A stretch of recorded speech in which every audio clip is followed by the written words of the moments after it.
Sejam bem-vindos. Vamos iniciar mais uma entrevista no âmbito da rúbrica de entrevistas com inovadores, conduzida pelo INA, Instituto Nacional de Administração.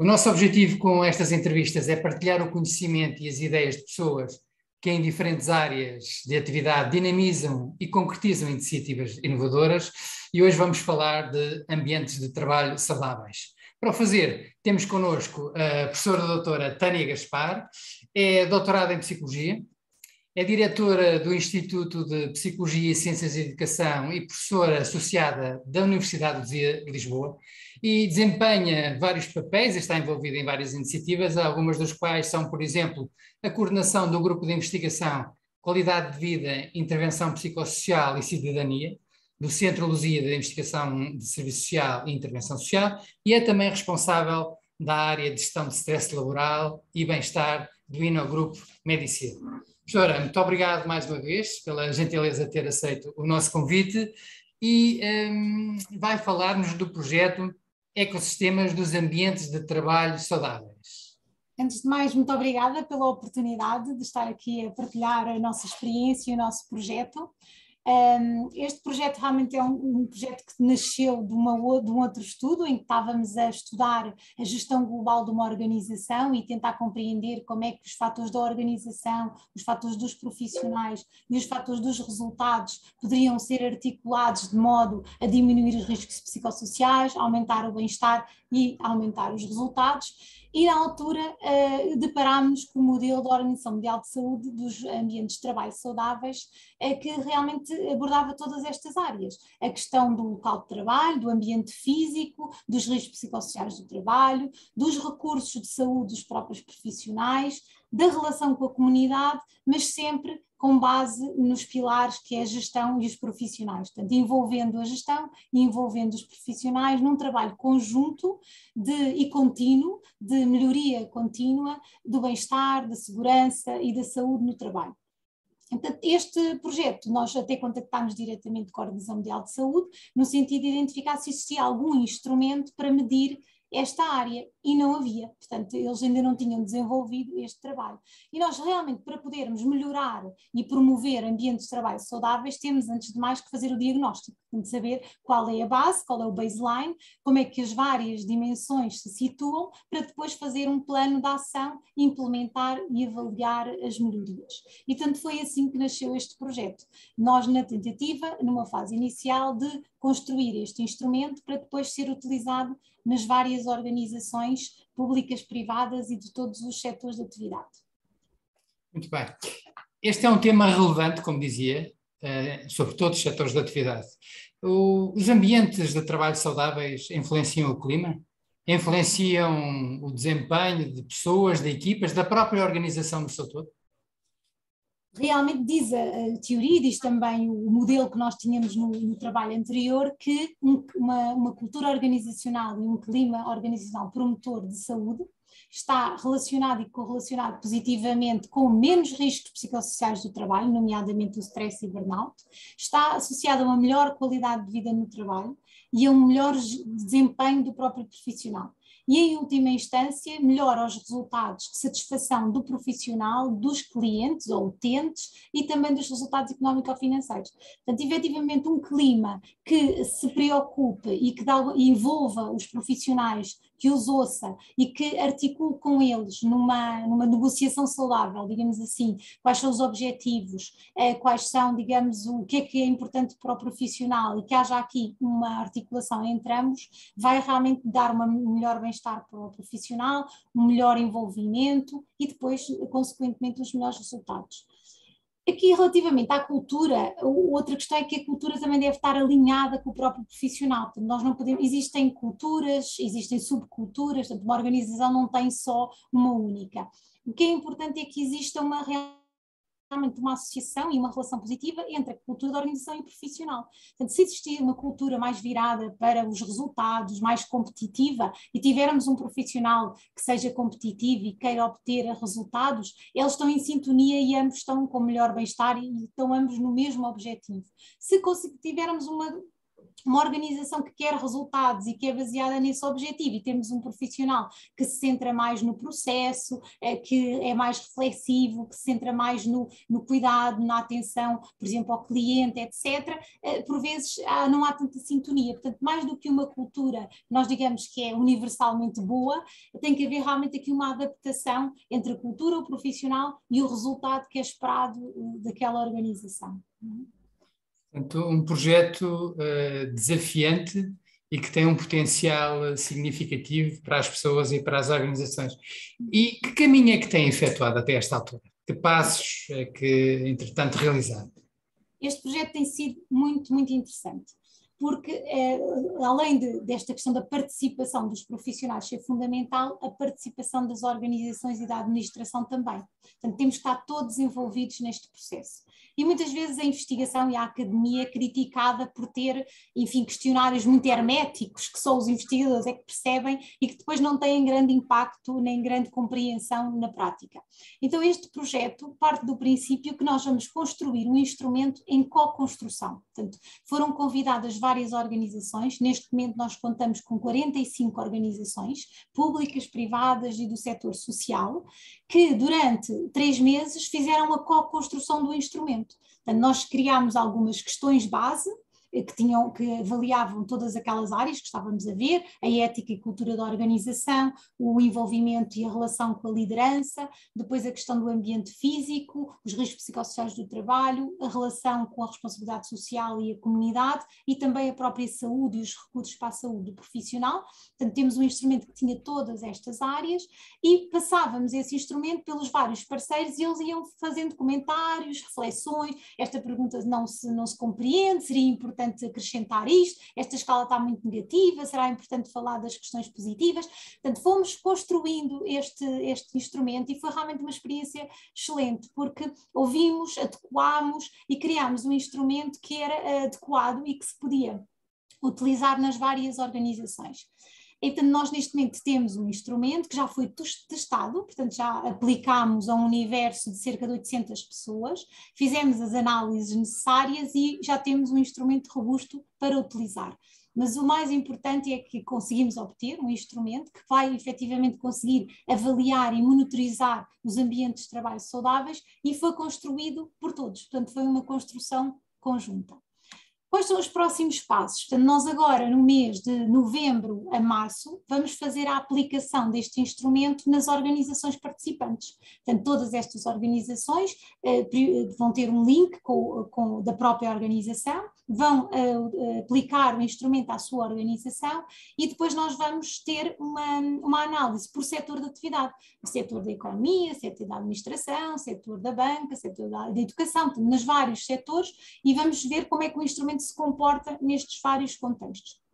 Além disso, cada uma das organizações participantes irá receber um relatório com os seus dados, portanto, com os dados específicos da sua organização, e vai conseguir perceber, por um lado, como é que é a sua cultura, como é que é a sua relação com a liderança, como é que é a percepção dos profissionais em relação ao seu ambiente, em relação aos recursos, aos riscos psicossociais do trabalho e também à saúde do próprio profissional. Além de saber como é que é a percepção dos profissionais em relação a estas áreas, vai também compreender a relação, porque muitas vezes nas organizações esta avaliação é feita de forma segmentada. Há um departamento que faz a avaliação dos riscos, há outra que faz a avaliação da responsabilidade social, há outra que faz a saúde laboral e a saúde do profissional, mas depois não há uma relação entre estas variáveis e efetivamente o que nós aqui queremos estabelecer é perceber se nós queremos ambientes de trabalho mais saudáveis, vamos perceber o que é que contribui mais para estes e o que é que efetivamente vai fazer com que as pessoas consigam melhorar, onde é que elas têm que ficar, quais são as suas forças, quais são os seus benefícios e quais são realmente as áreas que precisam de melhorar e que todos num conjunto devem promover. Este modelo tem na sua base que tem que haver um trabalho conjunto entre a gestão, a administração e os profissionais e os outros stakeholders, portanto, também contar com a comunidade, também contar com, por exemplo, as universidades, neste caso, portanto, contar com os recursos da comunidade para todos em conjunto podermos promover este ambiente.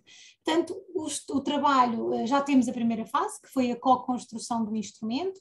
Vamos agora, já testámos o instrumento numa amostra e agora vamos passar a testá-lo nas nossas organizações, de maneira a depois podermos devolver estes resultados e de uma maneira mais específica e mais detalhada para cada área, fazer a análise de como é que este instrumento se aplica.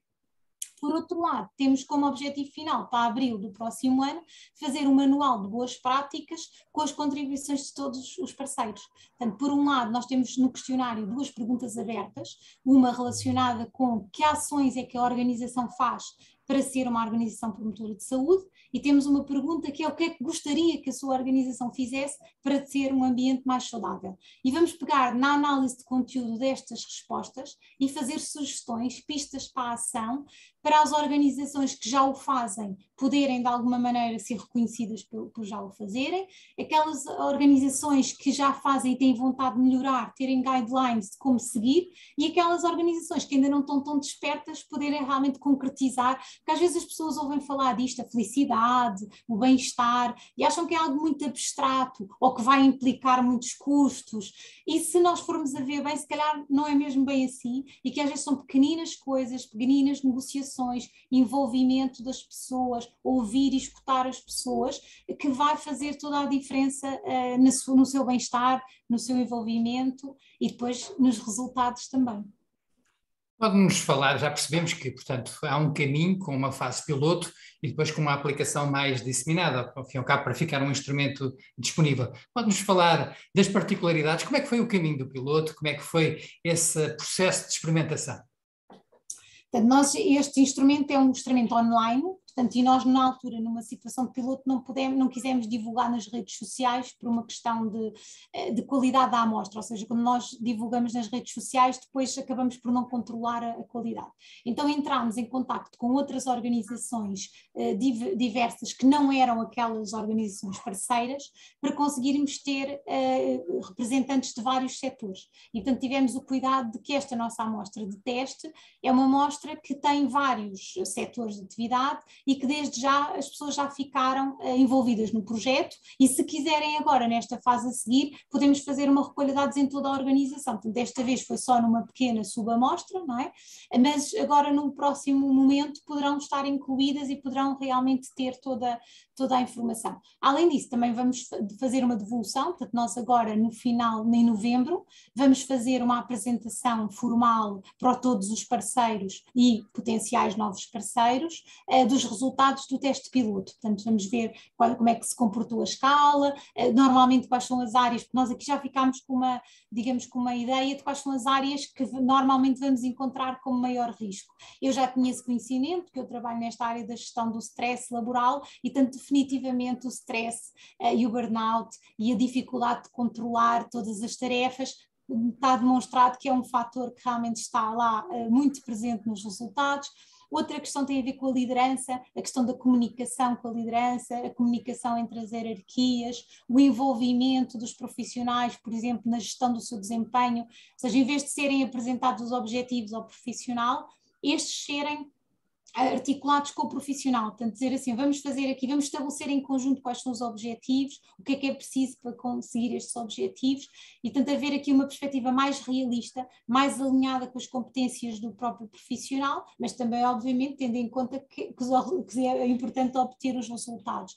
Portanto, esta questão do ambiente físico também, portanto, haver um ambiente confortável, agora na questão do teletrabalho, as pessoas conseguirem articular o trabalho com a família, e por exemplo, uma das questões que os profissionais falam é agora na volta à nova realidade, não é? Portanto, nós já percebemos que há pessoas que esta situação do confinamento foi ótima e as pessoas gostaram de trabalhar em casa e conseguem ter muito mais qualidade de vida porque não perdem tempo nos transportes, conseguem ir buscar a criança à escola. Portanto, há várias outras situações que são de bem-estar, mas há outros profissionais que não gostaram nada e que não gostam de estar em casa e que precisam de estar com os colegas, e faz-nos falta o almoço com os colegas e o café com os colegas e o debaterem o trabalho em equipa. E o problema é que agora o que estamos a sentir é que as medidas vão ser homogéneas, ou seja, vai ser a mesma medida para todos, e se calhar há umas pessoas que vão ficar satisfeitas e outras não, e se calhar poderia haver aqui uma articulação com o próprio profissional no sentido de ver, olha, tu realmente produziste mais e tiveste maior desempenho estando em casa, então se calhar poderás continuar em casa 2 ou 3 dias por semana. Tu não, tu por acaso é melhor vires trabalhar, consegues te concentrar mais no local de trabalho e vens para o local de trabalho. Por exemplo, o que está a acontecer em alguns locais é que as pessoas agora vão uma semana presencial e uma semana em casa. Mas já viu que há de haver pessoas que aquelas que gostam de estar no trabalho vão estar uma semana mal e aquelas que gostam de estar em casa vão estar uma semana mal. E, portanto, isto é um exemplo de como é que se calhar se poderia, junto com o profissional, ver como é que foi a experiência de cada um, avaliar se houve impacto no desempenho ou não, e se não houve, ou até houve melhoria, e ser tido em conta nas decisões. Outra questão importante que falam é a compatibilização do trabalho com outras atividades não só laborais, por exemplo, seja a nível do desporto, do bem-estar, mas como também, por exemplo, atividades de investigação, atividades, por exemplo, de formação, de alguma maneira aproveitar os recursos de uma empresa e podermos utilizar, de uma perspectiva positiva, as competências que os profissionais têm para outras valências que não seja necessariamente a sua. Por exemplo, no caso da questão da gestão do stress. Por exemplo, eu tenho esta área de formação e esta área de intervenção. Eu, na minha universidade, por exemplo, havendo a necessidade de haver uma ação nessa área, eu seria chamada a fazer esse trabalho, em vez de estarmos, se calhar, a chamar outra pessoa quando há dentro da própria organização esses recursos. Portanto, as pessoas às vezes acabam por não ter um conhecimento aprofundado e um estudo aprofundado de como é que é a dinâmica, como é que as pessoas se dão, que competências é que têm, e se isso fosse feito, provavelmente haveria benefícios para o próprio, porque sentia às vezes que estava a ser valorizado, que estava a fazer coisas que lhe davam gosto e que se sentia competente, e por outro lado, provavelmente teríamos atividades que de outra forma ou não teríamos, ou teríamos que ter outro tipo de encargo. Portanto, há aqui esta necessidade.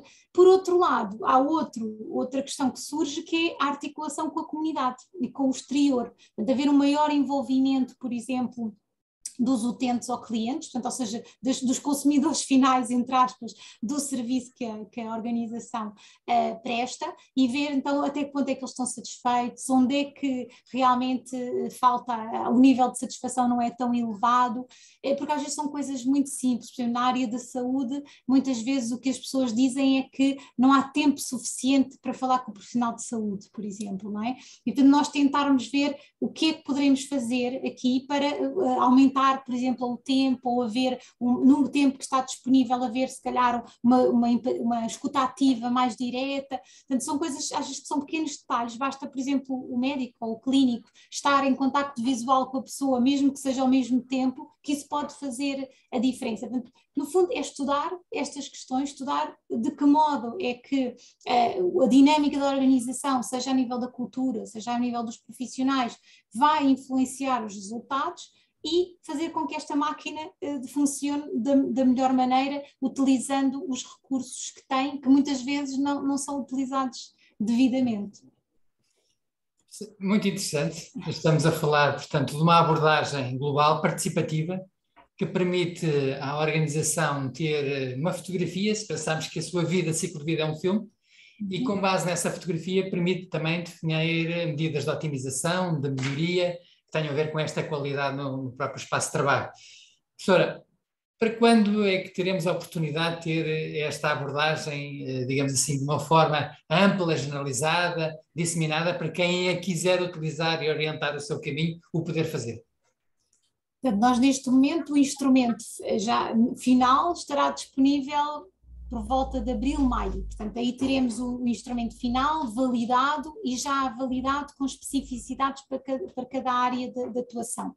E a partir daí, portanto, uma das questões que nós temos como parceiro a Direção-Geral de Saúde e a Organização Mundial de Saúde, e uma das condições que nós articulamos com eles é que este instrumento é de utilização livre, portanto, ou seja, as organizações poderão utilizá-lo, porque no fundo o nosso objetivo é que as organizações tenham um instrumento para monitorizar as suas boas práticas ou as coisas que precisam de melhorar e poderem depois ir tendo essa tal melhoria contínua que o modelo tanto promove. E, portanto, a partir dessa altura, portanto, provavelmente em junho, julho, teremos o instrumento disponível no seu formato online, portanto, o que também facilita a utilização, para poder as várias organizações poderem utilizar no seu contexto. De qualquer forma, uma vez que o instrumento neste momento já está bastante afinado e revelou propriedades psicométricas, ou seja, a sua força e a sua robustez mostrou-se muito boa, se algum outro parceiro quiser agora entrar nesta fase de recolha de dados, penso que já terá o instrumento na sua fase final ou mesmo quase fase final. Mas a sua versão final para ser publicada será por volta de junho, julho deste ano. A senhora falou ainda que está a decorrer entre novembro e março do próximo ano uma aplicação mais disseminada. Portanto, se há alguém ou responsável da entidade que nos está neste momento a observar e quer contactar e participar, pode o fazer? Primeira pergunta. E se pode, então como é que o poderá fazer? Portanto, neste momento nós estamos a acolher parceiros, portanto uma das questões importantes deste projeto é que todas as pessoas são voluntárias e motivadas para esta área e para este trabalho. Portanto, no fundo houve aqui um contacto inicial com as várias organizações e aquelas que estão envolvidas são entidades e pessoas que acreditam, que valorizam e que estão realmente envolvidas neste projeto. Portanto, como eu costumo dizer, quem vier por bem é muito bem-vindo. E, portanto, quem quiser efetivamente fazer este trabalho na sua organização, portanto fazer esta tal fotografia para perceber dentro destas áreas do modelo quais são aquelas que estão mais robustas, quais são aquelas que precisam de ser melhoradas e depois refletirmos em grupo o que é que poderão ser estratégias para melhorar e para haver uma melhoria contínua. Deverão depois enviar um mail para mim, portanto iremos depois indicar qual é o e-mail, dizer que gostariam de fazer parte do projeto e a partir daí nós criaremos um link para aquela organização, enviamos o link, portanto os contactos serão divulgados internamente, portanto o estudo já está obviamente valorizado pela Comissão de Ética e portanto por uma questão de proteção de dados será a organização internamente que irá disseminar o link e depois no final receberão um relatório com os dados da sua organização e a relação, ou seja, os dados separados e também articulados no modelo. Portanto, penso que ficarão com essa tal radiografia da sua organização. Estamos já a aproximar-nos do final da nossa entrevista, muito interessante. Gostaria apenas de introduzir esta nota que há pouco referi. Um dos resultados, também um dos produtos desta iniciativa, deste trabalho, é o Manual de Boas Práticas, que funciona como referencial face ao que eu tenho e aquilo que eu pretendo ter. Isso vai ser um instrumento importante para ajudar a este desenvolvimento? Perguntando. Eu penso que sim. Portanto, este tema dos ambientes de trabalho saudáveis é algo que está a ganhar interesse na sociedade. E tanto na sociedade, como nas organizações, como nos profissionais e trabalhadores. E mesmo com esta questão da pandemia, a saúde mental e o bem-estar começou-se a falar de outra maneira, portanto não só associar a saúde mental à não doença mental, mas sim ao bem-estar, à pessoa realmente otimizar o seu potencial. Nós não precisamos só de não estar doentes, nós precisamos de estar bem, de realmente estar no nosso melhor. E começa a haver esta necessidade de trabalhar estas áreas, de conhecer, de fazer o diagnóstico, porque também efetivamente, se não fizermos o diagnóstico, muitas vezes as organizações fazem ações avulsas, não é, nestas áreas, claro que é bom e que promove bem-estar nos seus profissionais, mas não tem, digamos, um sentido, não tem um enquadramento global, não é realmente uma estratégia integrada num programa maior. E, portanto, este modelo permite avaliar a organização no seu todo e depois fazer um planeamento integrando as várias valências e as necessidades maiores. A nossa sociedade tem grandes desafios, não é? Portanto, nós estamos a mudar em termos sociais, em termos laborais, em termos económicos, em termos da própria população e as novas gerações têm realmente centram-se mais no seu bem-estar. Portanto, muitas vezes houve gerações que se calhar a questão económica era mais importante, outras gerações que era a questão da estabilidade. As gerações atuais preocupam-se com o bem-estar e, portanto, elas vão ficar onde se sentirem bem. Se realmente as organizações não tiverem a capacidade de as captar, de realmente tornar aquele ambiente como algo onde eles sentem que estão a contribuir, que estão a crescer, que estão a desenvolver outros, no futuro vamos ter muito mais dificuldade em reter os chamados talentos ou reter especialmente aquelas áreas, como por exemplo as áreas tecnológicas, etc., que são áreas onde o mercado de trabalho tem mais escassez, não é? Há menos profissionais e, portanto, começa a haver um interesse realmente forte pelas organizações por este tema. Portanto, eu penso que é um tema do futuro. As pessoas agora, a maior parte destas organizações está a se interessar pelo tema por motivação, porque acha que é interessante, mas eu realmente penso que daqui a poucos anos este tema vai passar a ser, digamos, obrigatório e vai passar, por exemplo, a fazer parte da qualidade das organizações e da sua, de alguma maneira para poder captar bons profissionais e ter melhores resultados. Estaremos cá para ver, mas eu penso que sim. Doutora Tânia Gaspar, mais uma vez, muito obrigado pela disponibilidade e pelo facto de ter vindo refletir hoje connosco sobre ambientes de trabalho saudáveis. Grosso modo, passamos uma parte muito significativa da nossa vida nesse contexto e é particularmente importante que seja positivo, que seja estimulante, que seja desafiante e que permita a saúde na sua perspectiva global integrada. Fiquem connosco, nós vamos continuar a seguir esta rúbrica, a trazer elementos para partilhar connosco conhecimento, iniciativas e abordagens inovadoras sobre aquilo que melhor se faz neste contexto. Muito obrigado a todos. Boa tarde. Boa tarde, professora Tânia Gaspar, mais uma vez, muito obrigado. Muito obrigada e disponham. Qualquer questão, disponham. Obrigada, boa tarde.